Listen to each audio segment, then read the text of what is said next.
Hello and welcome to Warframe Unabridged. I'm your host Finn, and today we're going to continue our journey through the power kit of Nezha as we take a look at the Plains of Eidolon specialized loadout that I have dubbed the Plainswalker. But before we get into it, just a reminder that you have this video and one more in Nezha Unabridged, after which we will announce the winners among those who have participated in the contest. See details towards the end of the video. Heading into the Plains, it has me thinking a bit about scaling and how little we actually need to do it. And not just for the Plains, but for any of the content in Warframe. As with most missions, there is a need, and the greatest way to achieve that need winds up growing to become the meta for the content in question. For the most part in Warframe, the formulas that we have go one of two ways. One way, and definitely the lesser of the two, the particular formula can be incredibly genius, but more often it's monotonous crutch tactics. I mean, both of them in the end tend to boil down to a power spam formula that centers around Trinity. And, you know, with that in mind, it's hilarious how many players abuse her ability to scale into content that we know is impossible otherwise, and then we still wonder why she gets nerfed every Tuesday. Now, in the case of frame builds, there are many of you who try so hard to scale that it's an absolute waste most of the time. I mean, there isn't anything in the star chart that forces you to face enemies above level 50, and every frame in the game scales well to 50. Every single frame. And moreover, all of the content in the game with a finite duration or any mission that has an end, any frame can scale to that point, at least as of right now. So what content do we have that actually requires scaling past 50? Well, it's pretty much just three things: sorties, raids, and Kuba. That's it. I mean, sure, you're going to eventually have an alert that might be something special or a gift of the Lotus or something, but usually that's all pretty low-level content. In any endless scenario, you can make it scale as long as you need or want or whatever, and I hope your compensation technique works for you, but let's make a reality check. If you only mod your frames to scale infinitely, you are modding your frames for content that makes up less than 1% of the game, or you're modding your frame for content that is absolutely arbitrary and pointless to the game. I say this because we often say that a frame is useless when they don't scale. But what do they need to scale to become useful? Does this imply that a frame isn't useful until he scales beyond level 1,000, 5,000, 15,000? At what point do we need to be able to scale for you to think that a frame is useful? But what if I told you this game doesn't require you to face off with a level 15,000 corrupted mother-in-law?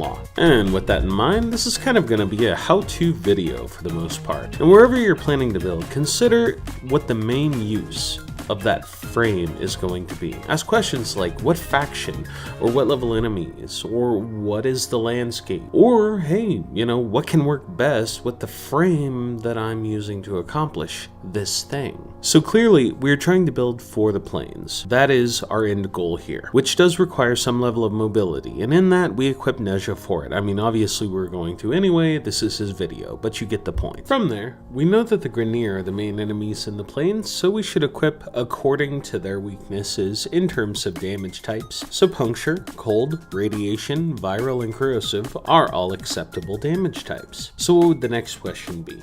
Well, do enemies scale, perhaps? And yes, they do, but not all that high, so we don't really need to descale enemies with corrosive. We will go in with radiation and viral in this scenario. Next question: what kind of weapons will serve him well on the plains? Well, being a wide open area, we could always go with a sniper, but since combat can be pretty heavy, we should go with something that has a reasonable magazine as well as maybe a decent fire rate. It is for these reasons that I've chosen the Rubico. No impact is its main damage type, and it may suffer, but modding for elements will serve you just fine with a weapon that has a decent clip, long range, and is heavy hitting. What other needs do we have? Well, a good fast sniper will handle many scenarios, but if we equip a throwing weapon, we could have high fire rate DPS, as well as stealth capabilities in the plane. It's for this reason that I equipped the Spear Prime. Now, Haiku is definitely better DPS, but the best approach to stealth killing enemies is with as few hits as possible. Haiku is a great weapon, and it has a very amazing fire rate, but it's just better suited towards exploding AoEs with concealed explosives, so we're just going to go with Spear Prime in this instance. Now in terms of melee, we need something that's going to do the job and in the plains, melee is a very mobile and spread out thing. I usually hate to build meta builds, but in this case, the Maiming Stripe Atarax is going to serve exactly the purpose we need, and will actually work in tandem with the power combo that we have going with this loadout. More on that later. For Archwing, the main need we have is to use Archwing as a mobile sniping platform. The invisibility of the Itzel is likely best for this, and to avoid the projectile that knocks you out of Archwing. However, this loadout is lacking in a few departments, and Elytron is going to serve us well in those departments. The Elytron will give us a ranged radial nuke, which will basically supplement our sniping well. Thumbra is also going to provide us with some AoE DPS, and in the event that we have to divert our attentions elsewhere, like locating the resource caches and whatnot, we have that available. More importantly, it actually serves a very similar mobile purpose as Nezha with its augment, as you can leave behind a powerful trail using Core Vent and its augment Afterburner. Now, assuming you don't have the augment or feel the desire to use it, Core Vent will still alleviate you from ranged attacks. More on that in a bit.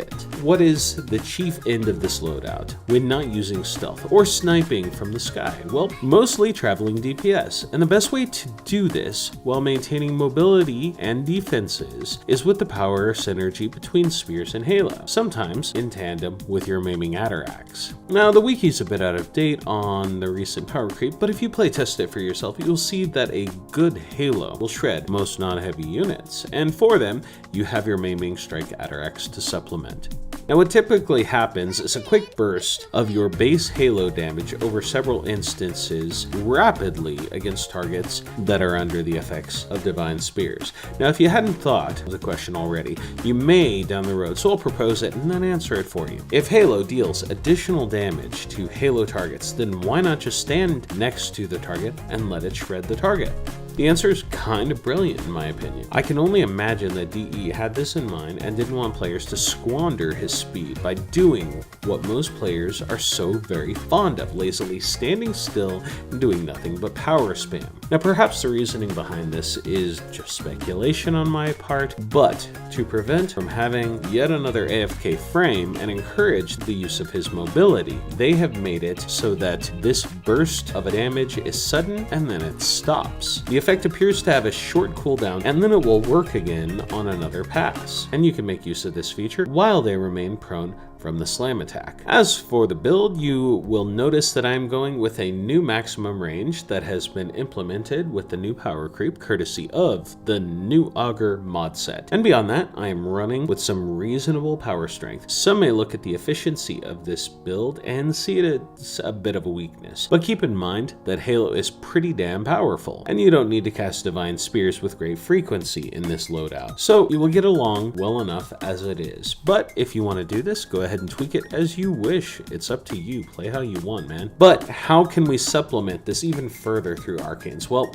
I would say that depends on how you intend to play. Do you intend to stealth jump everything? Perhaps you should go with Arcane Precision or Awakening to gain a significant boost to damage with your sidearms. Do you intend to mainly use your Elytron as a mobile sniping platform? Perhaps you should use in that instance Arcane Avenger or Arcane Acceleration. Maybe you just want to be on the ground and stick to your Atarax, in which case I would suggest using Arcane Strike and Arcane Fury as I do. And in the event that you feel this loadout is too energy hungry, perhaps you can do a set or two of Arcane Energize. It's really up to you, but make sure that whatever you equip, it suits your needs. Now, for your focus school, you should do something similar. I would say the best options for this loadout would likely be Materai or Narrowon, depending on how you approach things. Now, regarding Archwing, in terms of application, the Elytron, or any Archwing for that matter, helps with more than just the mobile sniping platform I mentioned previously, in that you might maintain height so that you can more easily spot Iridium, Cassius, Eidolons, and when using the Rubico to enhance your vision, you can more easily spot wildlife, but more importantly, you can spot Cetus wisps. And when you have long-range visual aids like this, as well as a high-speed aerial vehicle, it makes farming wisps far simpler, and you can simply view the outer perimeter of the lake for more movement and glow. Application for Nezha himself makes fishing and mining much simpler, as he is fast as hell, and he can close the gap with a mining sensor and his rapid movement when performed well, and he can help you move along the riverside with speeds that make fishing much more simple as well. In terms of combat, I do prefer to remain on the move with Nezha, and so I will slide through the enemy and kill them. Eventually the enemy levels will scale beyond that, requiring their halo and spears combination, in which case you will melt most enemies just by walking through their general area, and with how well the halo is with this loadout, you won't really have problems hitting. Assuming enemies are a bit beyond that though, which generally they aren't, not with the Plains of Eidolon, you can slow your mobility using your maiming Atarax, and it should do well enough. The typical way that I combine these techniques is determined by how I want to approach. I will use stealth if it's a rescue bounty or something like that, and then switch to a melee if it gets ugly, but otherwise I usually start by sniping prioritized targets like VIPs, heavies, and eximent units with my Rubico. At that point, I will then swoop in with Core Vent fairly close to the ground so that I can neutralize all incoming projectiles that are coming towards me, which will alleviate me from the carpet bombing, artillery, and range combat of the aerial Grineer units. Usually my Core Vent is ignited at this point by an enemy, and even if it obfuscates enemies from my sight, I use the damage numbers as a visual for where to speed along. Now if the enemies aren't really dying for my halo, or it's getting a little too real for me, I will just supplement with spears, and if that's not enough, I will put out my Atarax to finish the job. And that's where we're going to wrap things up. Now don't forget about the contest. You can win a free Nezha and a Circa helmet, or one of his Tenogen skins. Simply comment with a fun fact about him. I don't care if you repeat something someone else says, and I don't care if it's brief. Simply include your PS4 IGN or your Xbox gamertag, and winners will be selected by raffle and announced in my first video of the next Warframe Unabridged series. But that is all there is to the Plainswalker. Now if you like what I do here, hit the like button. You can subscribe for more Warframe content, and if you just can't get enough of my voice, you can hit that notification button for instant gratification. But until next time, this is Finn signing off.